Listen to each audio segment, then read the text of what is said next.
Soccer Mommy, Evergreen, album review, let's chat about it. Hey friends, what's going on? John here from What's Spinning here tonight to chat about this latest album from Miss Sophie Allison, aka Soccer Mommy, Nashville-based singer-songwriter. She's been at it for a while now. She started turning some heads with some early EPs and compilations, but really started to gain some serious looks with her debut album, Clean. Now, at the time, I was into a lot of singer-songwriters in this style, and I thought that this was, as far as the modern bedroom pop sound goes, just kind of okay. It was all right. I mean, I actually really respected Sophie's lyrics on this album. Tracks on it like Your Dog were totally fine. However, I just felt like some of her vocals and some of the performances were a little bit on the faceless side. It didn't really excite me much at all, honestly, and even more so in the long run. Now, I did stick around, though, to see what Sophie would put out with her next record, and I'm glad that I did, because I thought Color Theory was a much more interesting record.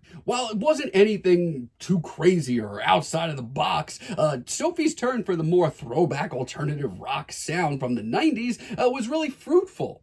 And the last time we heard from her on the Daniel Lopatin produced Sometimes Forever, I thought that she was putting out some of her best work. As a matter of fact, I called it one of my favorite records of the year and the indie record that I needed to hear that year. Also, Shotgun may be the best track that she's ever put out. Now, leading up to this album here, I thought for the most part the singles were pretty great outside of one. We'll chat about it. And overall, this is a very solid record from Miss Soccer Mommy. Early on in the record, we get tracks like M, and let me tell you, it's so simple but so effective. When Sophie really clicks on, she really does have something special. I love the guitar work and how breezy and dreamy this is. This whole album has this sort of laid-back jangle pop and dream pop aesthetic to it that I do really enjoy. And personally, as far as I'm concerned, this is the perfect medium for Soccer Mommy's music. Not only is it dreamy and carefree, but it has a little bit of a bite, just enough from those guitars. And in Sophie's own way, this is one of her more commanding performances. I commend it.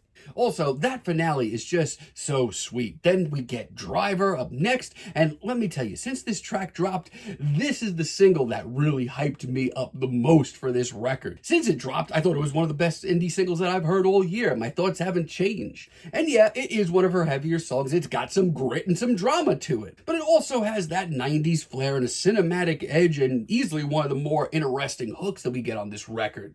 Some Sunny Day is very sunny, very dreamy. The guitar tones on this track are just so nice, as are Sophie's vocals. I mean, they absolutely melt into this atmosphere. For me, once again, this is a sweet spot. This is exactly where I want to hear her. It progresses her sound while keeping things close. Abigail also is just so freaking good. Hearing this dropped as a late single for the album, it took my excitement to another level entirely. I love how glistening and shimmering this comes off. It's probably the biggest sounding cut here. And once again, there are some nods to dream pop, and I'd like to hear more of it. And every time that chorus rolls around, let me tell you, I am stunned. But sadly, while all systems were go at first, this is a lot more faceless of a record than Sometimes Forever. Like Lost, that kicks this album off. My goodness, when this dropped as a single, I was very worried. It is just so incredibly safe. It's super slow, and it just doesn't progress at all. And let me tell you, there are much better ballads here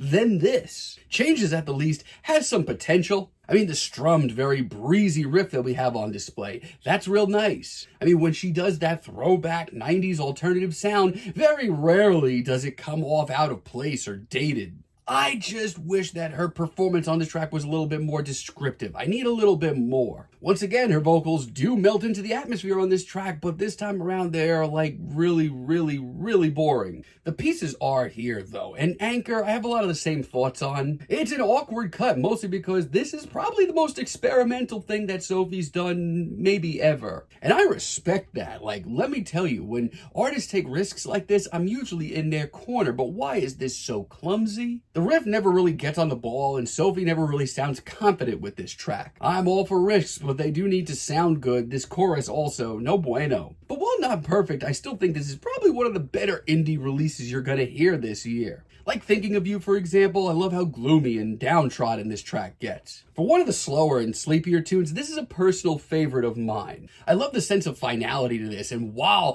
this track isn't maybe intense or heavy in Soccer Mommy's own way, yeah, it is. Dreaming of Falling is one of the starkest and dreamiest tunes here. I mean, man, is it ever quiet, and there is some sad core elements as well. But it progresses wonderfully. I love the lapping guitar, the strummed riff, Sophie's vocals. The atmosphere is all pretty stunning. Also really love Salt in the Wound. This is a breezy, glistening throwback tune with a lot of heart. In moments like this, everything just comes together in one beautiful moment of magic. Sophie's vocals are at their most pronounced and passionate in this production. She sounds amazing. And yeah, it's a little lackadaisical, but I personally get lost in it. And as a finale, Evergreen is the kind of ballad that I want to hear more from Sophie with. It's a very tender, stripped down ballad that just comes off so raw. And her performance here is one of her best on this entire record. I mean, these bars sound like they've been waiting years to escape Sophie's lungs. The strings in the background are a nice touch. It really does end this album off nicely. So yeah, I don't exactly enjoy this album as much as Sometimes Forever. That was basically the indie record that I needed to hear that year. This is just a very, very good indie record. Definitely one of the better ones you're going to hear this year. You know, you're getting here. You're getting the throwback alternative rock sounds, you're getting the sweet ballads, and you're getting these very raw, emotional, personal lyrics from Sophie Allison. And for the most part, it's great. I just wish she was just a little bit more confident with this record because she doesn't always sound it. But still, one of the better indie records you're going to hear this year. I'm feeling a very decent 7 on this album, but let me know what you all think down below. If you like the video, be sure to give us a like, give us a subscribe, and let me know down below what you would like for me to chat about in the future. And until next time, have a great day, friends.